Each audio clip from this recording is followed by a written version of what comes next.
Você está ouvindo uma ministração da comunidade cristã de Três Coroas. Que essa mensagem possa edificar sua vida.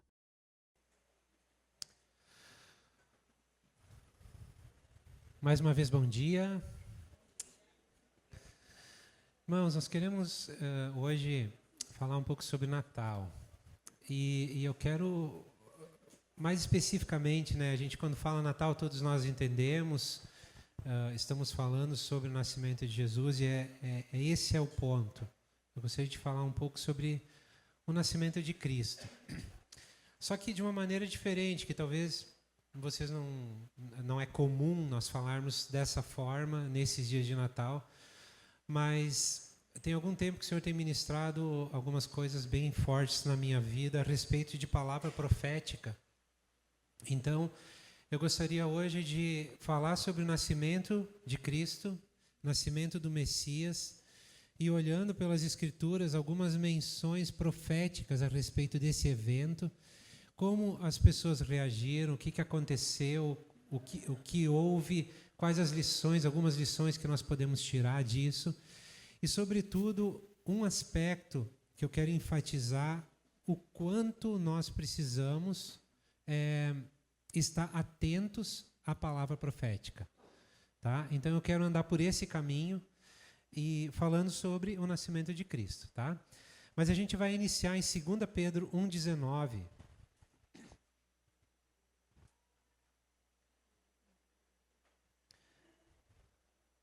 Pedro, aqui ele está justamente falando com os irmãos a respeito de como é importante dar atenção para a palavra profética.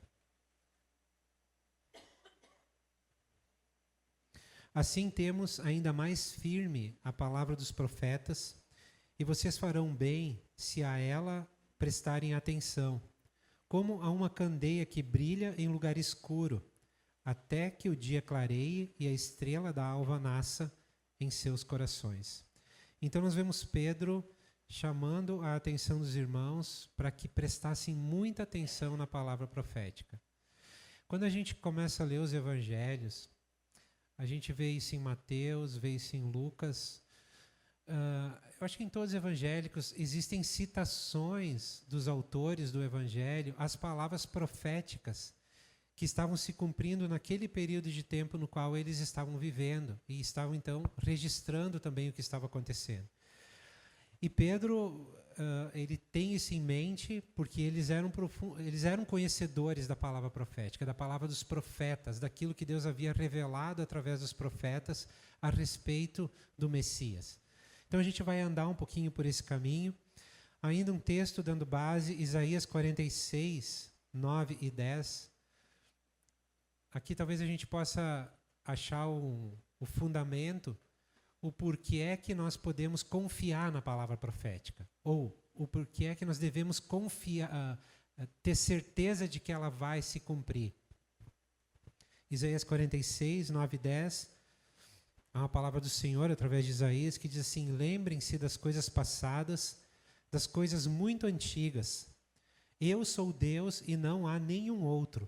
Eu sou Deus e não há nenhum como eu. Desde o início faço conhecido o fim.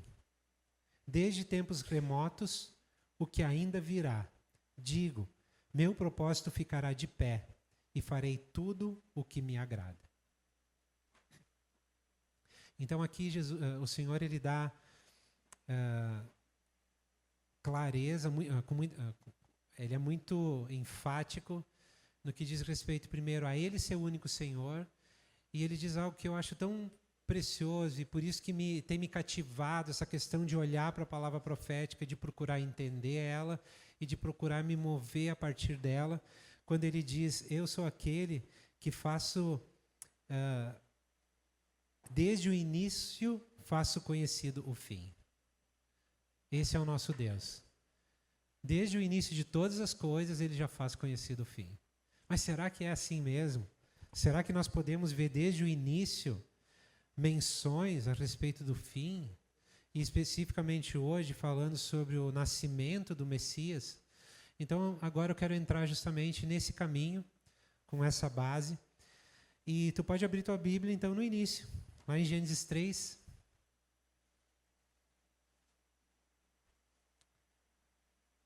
Talvez a gente poderia dizer que aqui é feita a primeira menção a respeito do Evangelho. Deus ele havia criado todas as coisas perfeitas, ele havia criado um homem com um propósito, ele havia dado autoridade para esse homem e o propósito dele era que o homem expandisse as fronteiras do jardim, ou seja, levasse por toda a terra beleza, abundância, colocasse as coisas em ordem. Ele queria que o homem governasse a terra com a autoridade que havia recebido de Deus a partir do relacionamento que ele tinha com o próprio Deus. E nós sabemos que no decorrer do caminho, Adão ele se atrapalhou com o pecado, ele pisou na bola feio e ele perdeu essa habilidade ou essa condição de estar relacionando intimamente com Deus e por isso ele acabou tentando governar a terra, sim, mas a partir de Adão, o governo humano não funcionou mais. Não funciona. E nós vemos aqui Deus anunciando uma saída para tudo isso, uma restauração para tudo isso. Uma restauração para aquilo que o homem havia estragado, né? Ou interrompido por um momento. E Deus anuncia no meio da conversa que ele estava tendo ali com Eva, com Adão, com a serpente que havia enganado Eva, ou pela qual Eva se deixou enganar.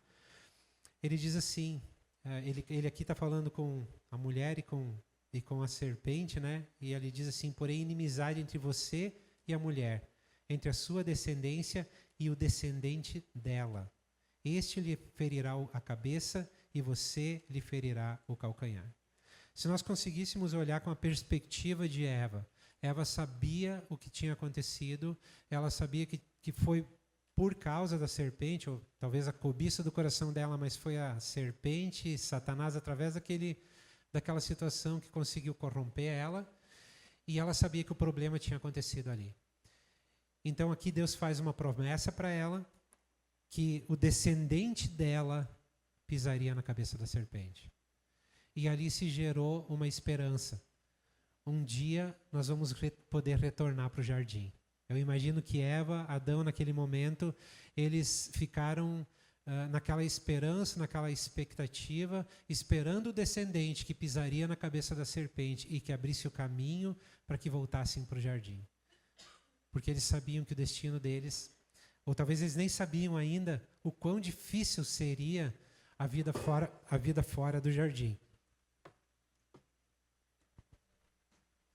Em Gênesis 4:1, a gente começa a perceber essa expectativa, essa esperança no coração de Eva. Ali diz, Adão teve relações com Eva, sua mulher, e ela engravidou e deu à luz a Caim. E disse ela, olha o que Eva diz agora, com o auxílio do Senhor tive um filho homem. Parece tão, né, se a gente olha assim, sim, nasceu um homem, podia ter nascido uma menina, mas na perspectiva de Eva, eu creio que ela tinha a esperança de que esse já era o descendente. O descendente que pisaria na cabeça da serpente. E a gente pode ver isso, eu acho que esse argumento faz sentido se a gente olhar no versículo 25 de Gênesis 4.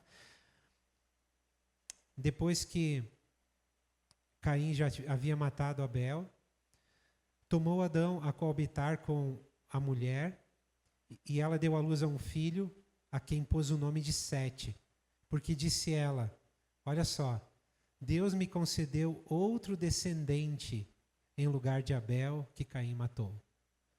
Dá para começar a perceber a esperança e a expectativa de Eva. Deus havia prometido um descendente que pisaria na cabeça da serpente, e Eva teve Caim, teve toda a situação com Abel, ela perdeu os 2 filhos, e quando nasce Sete, ela faz essa declaração. Interessante, a mesma palavra que Deus havia usado com ela lá no início. Pensando que a gente sempre tem que ter em mente que apesar de aqui serem 24 versículos de diferença, haviam se passado anos. E Eva estava com essa esperança. Será que esse é o descendente? Será que é ele?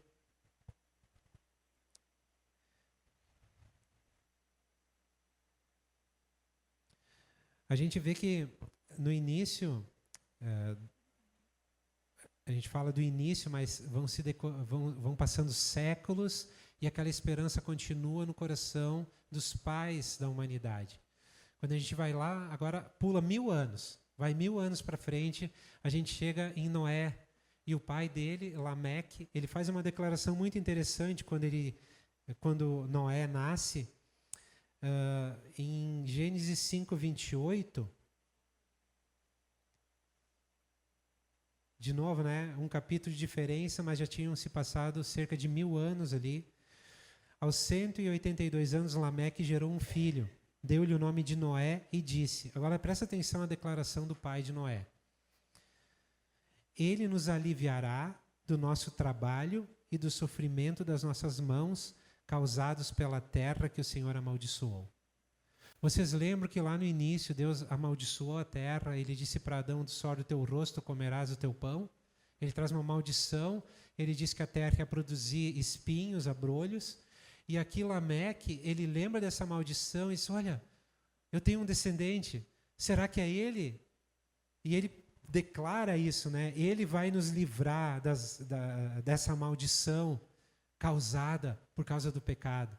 Então a gente continua vendo, se passam 1000 anos, e se passam mais de 1000 anos, né, do pecado em si, que aconteceu, e da promessa em si que Deus havia dado, e a esperança estava na espera de um descendente.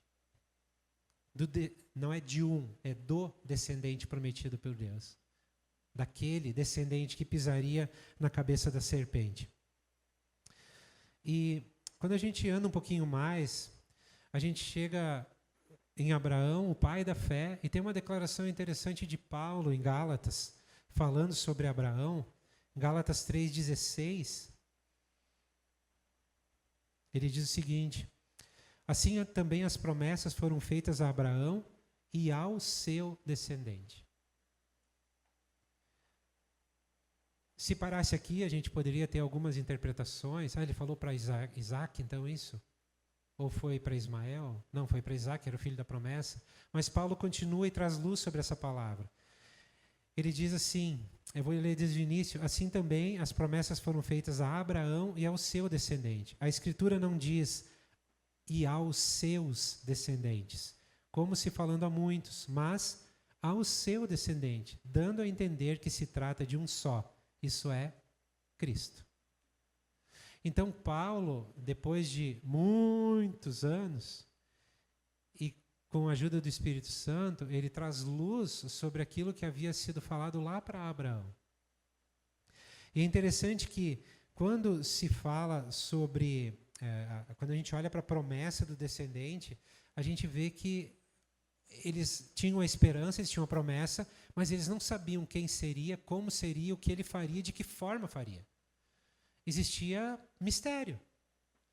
E é muito interessante que, se a gente for ver na narrativa bíblica, esse mistério ele vai sendo desvendado aos poucos. E não vem uma clareza absoluta para um único homem. E a gente pode ver isso também em Moisés. A gente falou de Abraão.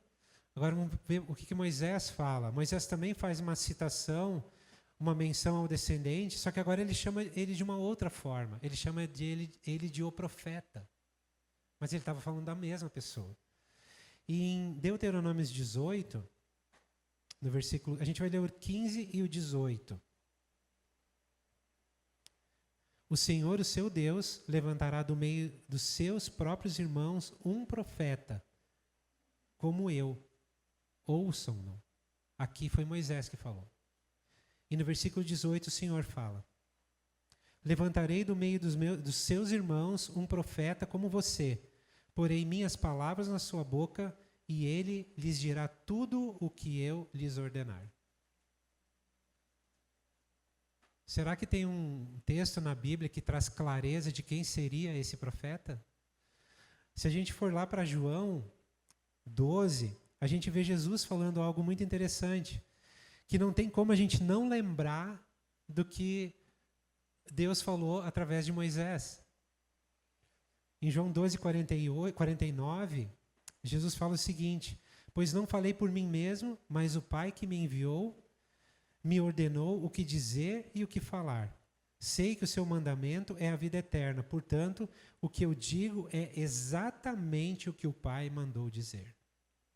Então, primeiro, através de Moisés, de novo, muito tempo antes, ele diz, olha, Deus vai levantar um profeta. E Deus disse, eu vou colocar na boca desse profeta as minhas palavras. Aí vem Jesus e diz, eu sou o profeta, falado lá por Moisés. Eu sou aquele que recebeu as palavras de Deus e eu só falo o que ele me mandou falar. Ele colocou as palavras nos meus lábios, é isso que eu digo, é isso que eu falo, é isso que eu comunico. Então a gente vê, durante toda a narrativa bíblica, eu peguei assim alguns momentos, alguns personagens que eu ia lembrando e do que haviam sido falados, para a gente montar essa sequência. Mas de Gênesis até Apocalipse nós temos uma única narrativa. E a gente vê outra promessa sendo feita para Davi. A gente tem falado bastante dessa promessa ultimamente aqui, né? Que fala sobre um sucessor para o trono de Davi. Em 2 Samuel 7,16, diz o seguinte, Deus falando com Davi, né? Quanto a você, a sua dinastia e o seu reino permanecerão para sempre diante de mim. O seu trono será estabelecido para sempre. A gente poderia pensar, é Salomão? O reino de Salomão, legal, foi um reino de paz, de prosperidade, mas logo depois de Salomão, o reino se dividiu. Então, onde se cumpre essa promessa? Quem é o sucessor do trono? Falado por Deus a Davi. E de novo, gente, eu gostaria que a gente tivesse em mente o seguinte, hoje nós estamos aqui com revelação do Espírito Santo. A gente sabe, mas naquela época eles não sabiam de quem se estava falando. E o povo de Israel conhecia essas profecias, conhecia a palavra dos profetas, conhecia a palavra profética, eles estudavam a palavra profética. Porque eles sabiam que Deus era aquele que desde o início falava do fim, contava o fim. Então eles estudavam a palavra profética. E tanto é que em Lucas, é interessante que quando o anjo Gabriel veio falar com Maria, olha a maneira que ele anuncia quem seria o filho que Maria estaria gerando, sendo virgem, um milagre acontecendo ali. E no versículo 32, ele anuncia, ele diz o seguinte, ele será grande e será chamado Filho do Altíssimo. O Senhor Deus lhe dará o trono do seu pai Davi. Olha que interessante. O trono prometido, a promessa feita a Davi, que o seu trono não ficaria vazio e que o seu reino se estenderia para todos sempre. Aqui o anjo Gabriel ele diz, olha, esse que tu vai gerar é aquele que vai herdar o trono de Davi. É aquele a respeito de quem foi falado isso. E ele continua, ele reinará para sempre sobre o povo de Jacó. Seu reino jamais terá fim. Olha só, o mistério se desvendando. Aquele descendente anunciado lá no Éden, lembrado por Eva, por Lameque, por Moisés, por Abraão, falado ou profetizado para Davi. E aqui vem o anjo e diz, olha, esse filho que tu está gerando é ele. E a palavra profética ela continua trazendo outros aspectos para que o povo entendesse ou tivesse a condição de identificar o Messias. Tem uma outra palavra que a gente usa muito no Natal, Isaías 9, 6 e 7. Vai dar para a gente cantar ela, Davi? Vai dar? Vamos ver. Tinha que ter perguntado para o Gustavo, né? Então tá. A gente canta essa música, né? Olha só. Porque um menino nos nasceu, um filho nos foi dado, e o governo está sobre os seus ombros. E ele será chamado Maravilhoso Conselheiro, Deus Poderoso, Pai Eterno, Príncipe da Paz. Ele estenderá o seu domínio e haverá paz sem fim sobre o trono de Davi e sobre o seu reino, estabelecido e mantido com justiça e retidão desde agora para sempre. O zelo do Senhor dos Exércitos fará isso. Então, mais uma vez, irmãos, precisamos entender que nós temos a revelação de quem é esse menino. Isaías não tinha. O povo daquela época não tinha. Mas eles tinham uma palavra profética. E eles esperavam o cumprimento daquela palavra profética. Amém? Será que todo o mistério foi desvendado? Apocalipse 19:10 diz o seguinte: o testemunho de Jesus é o espírito da profecia. Se a gente considerar isso, a gente pode entender que a mensagem, a centralidade da mensagem profética é uma: revelar Jesus. Desde o Éden, a centralidade da palavra profética, ela sempre aponta para o mesmo lugar: revelar o descendente, revelar o profeta, revelar o Messias, revelar o Filho de Deus, revelar o Filho do homem, como Daniel usou na palavra profética lá. Então, irmãos, é tão precioso a gente ver a palavra,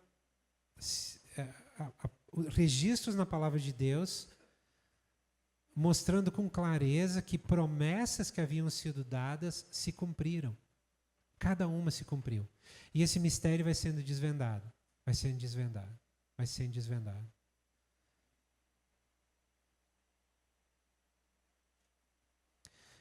João 5,39, uma outra palavra de Jesus, diz: vocês estudam cuidadosamente as Escrituras porque pensam que nelas vocês têm a vida eterna. E são as Escrituras que testemunham a meu respeito. Então, irmãos, o propósito da palavra profética é revelar Jesus. E aqui, nós precisamos falar uma coisa bem séria. Se nós negligenciarmos a palavra profética, se a gente não se importar com a palavra profética, se a gente não procurar entender e, com a ajuda do Espírito Santo, ter revelação da palavra profética, nós podemos estar despreparados para o cumprimento do restante das palavras de profecia que existem na palavra de Deus. Que foi exatamente o que aconteceu nos dias em que Jesus nasceu, lá em Belém, e todo o ministério dele ali em Jerusalém, em volta de Jerusalém. E é interessante que um dia a gente vai estudar uma palavra profética que eu acho fantástica, que fica em Daniel 7:25, que quando a gente estuda aquela palavra profética e vai ligando os pontos, vai ligando as palavras e os acontecimentos na história de Israel, se os religiosos da época, os conhecedores das palavras proféticas, que estudavam as palavras proféticas, tivessem prestado atenção na palavra que Daniel havia ali dado, eles tinham quase que exatidão do dia do nascimento do Messias. Quase que exato eles tinham. Eles tinham ali uma janela, uma margem de 20 anos, 30 anos. Mas isso dentro de uma eternidade, o que significa? Ou, no mínimo, durante aquele período de tempo, eles poderiam estar na expectativa. Nós sabemos que dentro dos próximos 20 anos vai nascer o Messias. Vamos começar a prestar atenção. Mas eles não prestaram atenção na palavra profética. E aí a visitação de Deus veio sobre a vida deles e eles não reconheceram o Messias. Vocês querem ver uma coisa interessante? Abre aí Mateus 2. Mateus 2.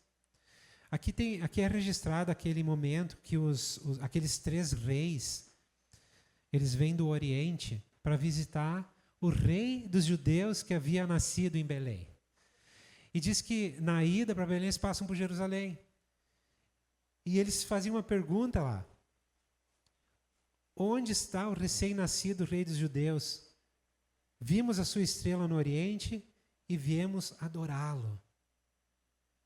Aqui a gente tem outra palavra profética dentro disso aqui, que mostra as nações adorando o Messias. Mas o que acontece? O que acontece quando eles fazem essa pergunta em Jerusalém? Diz que o rei Herodes ouviu isso, ficou perturbado. Até aí, Tá bem, Herodes era um caco. Ele não estava interessado na palavra profética, ele não estava interessado no favor dos romanos, ele não estava interessado no favor de Deus. Tá bem, Herodes. Mas continua dizendo que ele ficou perturbado e com ele toda a Jerusalém. Então, se toda Jerusalém ficou perturbada com isso, aqueles homens que conheciam profecia ou palavra profética também ficaram perturbados com isso. Tanto é que a narrativa bíblica mostra que eles não foram capazes de reconhecer o Messias, porque eles não estavam preparados para isso. Eles não prestaram atenção nos dias que eles estavam vivendo. Então, irmãos, nós vemos que, através dessas palavras que eu trouxe aqui, né, foi revelado o descendente prometido. Quem é? O descendente lá que foi prometido a Eva, quem foi? Jesus. Foi revelado o profeta mencionado por Moisés, quem é? Jesus. Foi desvendado o mistério de quem era o herdeiro do trono de Davi, Jesus, né?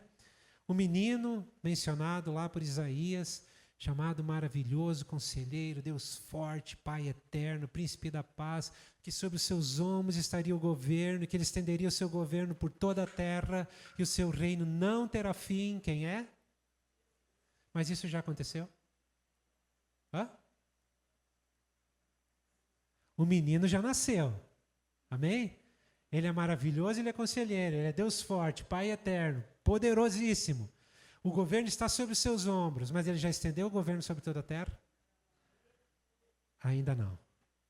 Não plenamente. Não visivelmente. Nós temos hoje aspectos do reino de Deus operando aqui na terra, muitos aspectos. E principalmente através da igreja deveriam estar operando esses aspectos do reino de Deus, certo? Mas o que eu quero trazer uma ênfase agora, e eu estou terminando com isso, tá? Qual é a ênfase? Irmãos, nós vimos que pela palavra profética, nós vemos quem foi o Messias, quando ele nasceu e como foi a vida e a obra dele e o que ele fez. Mas a palavra profética, ela não se restringe ao nascimento do Messias. Ela fala a respeito de tudo que está relacionado com o Messias. E uma parte que está relacionada com ele é que ele voltará e ele vai estabelecer o seu governo de paz e de justiça sobre toda a terra.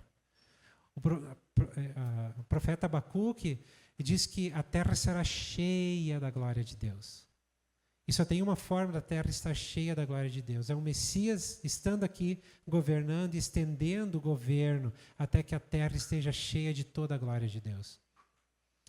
Então, irmãos, nós temos algumas coisas aí pela frente que vão se cumprir.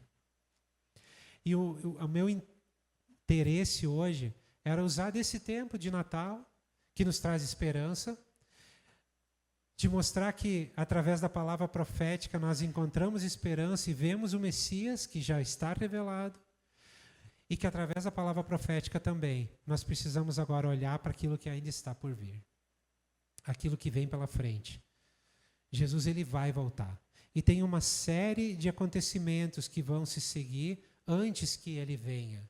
E nós, se nós não conhecermos a palavra profética e não empenharmos a nossa vida para estudar isso e para entender isso, nós podemos chegar lá no final, no último dia, no glorioso dia do Senhor, no grande dia do Senhor, e não, no meio do caminho, ser enganados porque nós não conhecemos a palavra profética e assim como Israel, por não conhecer, rejeitou o Messias, se nós não conhecermos a palavra profética, nós podemos correr o risco de alguma forma rejeitar o Messias também.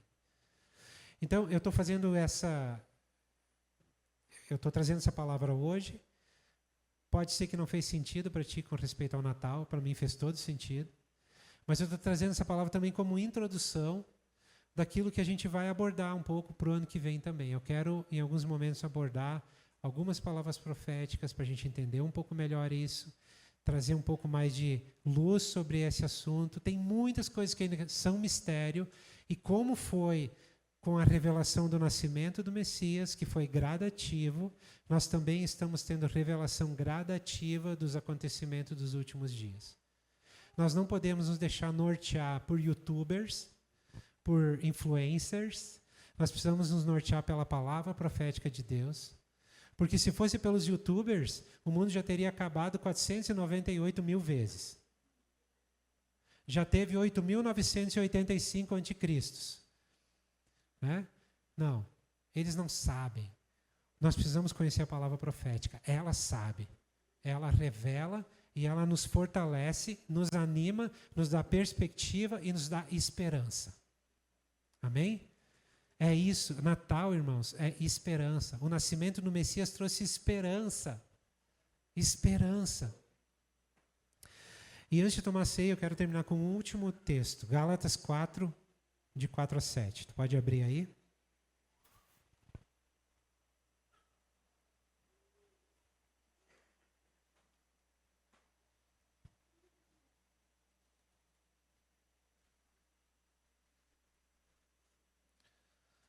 Esse negócio de Bíblia no celular, de Bíblia no telão é um problema, né? A gente não escuta as folhas. Eu nunca sei se acharam ou não acharam.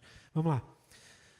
Mas quando chegou a plenitude do tempo, Deus enviou o seu Filho, nascido de mulher, nascido debaixo da lei, a fim de redimir os que estavam sob a lei, para que recebêssemos a adoção de filhos. E porque vocês são filhos, Deus enviou o Espírito do seu Filho aos seus corações, o qual clama, Abba, Pai. Assim você já não é mais escravo, mas filho, e por ser filho, Deus também o tornou herdeiro. Ele fala aqui quando chegou a plenitude do tempo. A plenitude do tempo aconteceu quando todas as coisas se alinharam com o propósito, com a vontade de Deus. Então veio o nascimento do Messias. Mas nós temos uma plenitude, mais uma plenitude dos tempos no dia do Senhor, no final dessa era, onde também todas as coisas vão se alinhar para que o propósito de Deus se cumpra, da maneira que Ele disse que iria se cumprir, da forma que Ele falou que iria acontecer, e aí Jesus vai voltar. Então, tem muita coisa pela frente aí que precisa acontecer. Tem muita coisa que precisa se alinhar com aquilo que a palavra profética de Deus diz. Então, se a gente viu que tudo o que ele disse até aqui se cumpriu no nascimento de Jesus, e tantas outras palavras já se cumpriram, a história conta isso, então nós podemos ter certeza de que todas as palavras que estão registradas vão se cumprir. Tanto é que o próprio Senhor falou em Isaías que toda palavra que sai da boca dele não volta vazia para ele sem cumprir o seu propósito designado. Então, irmãos, eu quero gerar essa expectativa também no coração de vocês, essa esperança de que, assim como Deus cumpriu tudo até aqui, Ele vai cumprir o restante. Ao mesmo tempo, eu quero gerar em vocês um desejo de conhecer o que tem por vir. Amém?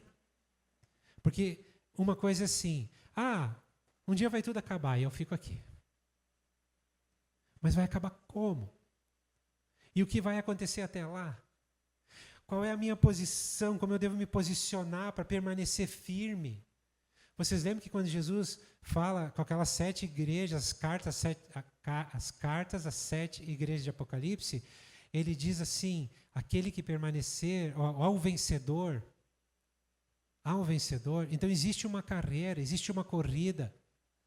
Em Mateus 24, no sermão escatológico de Jesus, ele diz, aquele que permanecer até o fim será salvo. Então, quer dizer, existe algo que nós precisamos nos posicionar. E precisamos conhecer para nos posicionar da maneira correta. Então, como igreja, nós estamos amadurecendo nesse sentido. Estamos, junto com tantos outros irmãos, compreendendo alguns mistérios que antes estavam velados. E a gente pode se mover agora de uma maneira um pouco diferente também. Ou melhor, não é um pouco diferente, é alinhada com o propósito de Deus. Não é diferente para nós, é só alinhar com o coração de Deus. É isso que nós precisamos. Um menino nasceu, ele nos trouxe esperança. Esse menino se tornou homem. Esse homem morreu numa cruz para perdoar os nossos pecados. Esse homem foi sepultado, ele ressuscitou para que nós fôssemos justificados. E esse homem virá como rei. Ele também é chamado de noivo. E ele tem uma noiva, que é a igreja. Mas ele também é chamado de justo juiz. Ele é chamado de rei. Então, irmãos, o meu coração nesse tempo de Natal, de final de ano, que todos nós passamos por tantas coisas esse ano, todos nós aprendemos muitas coisas esse ano também, mas o que eu quero te pedir, se tu é daqueles que faz a listinha dos teus pedidos para o ano que vem, dos teus projetos para o ano que vem, não esquece de colocar lá, conhecer Jesus. Crescer no conhecimento de Cristo. Crescer no conhecimento da palavra profética. Não esquece de colocar lá. Porque no mundo que a gente está vivendo, está sendo tão fácil a gente esquecer do que é mais importante. A gente sempre fala do verdadeiro sentido do Natal. A gente sempre fala que não são os presentes, não são, né, não é a mídia, essa mídia toda que é feita, não. O verdadeiro sentido que traz esperança é o nascimento do Filho, do descendente, do Cordeiro de Deus. E nós precisamos entender que esse acontecimento foi único, e vai haver outro tão importante quando Jesus voltar. E nós vamos poder participar disso. Estando vivos ou já tendo dormido no Senhor, nós vamos poder participar desse grande e glorioso dia.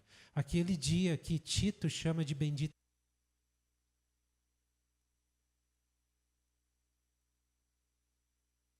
Ei, voltou. Essa foi a introdução, vamos um pouquinho mais? Brincadeira. Gente, vamos tomar ceia juntos? Eu acho que é tão especial a gente tendo tudo isso em mente, essa esperança que está borbulhando no nosso coração. Nós somos redimidos, restaurados, reconciliados, e um dia vamos estar eternamente com o Senhor. Então nós podemos tomar ceia com esse coração. Amém? Com essa esperança de fé, sabendo que Jesus virá. Ele veio uma vez e vai vir de novo. Amém? Ele virá. E nós vamos poder participar disso, irmãos. E vamos nos preparar para isso. Os irmãos da música podem vir aqui também. Vamos começar a distribuir. Se tu quiser, se tu vai tomar ceia, fica de pé.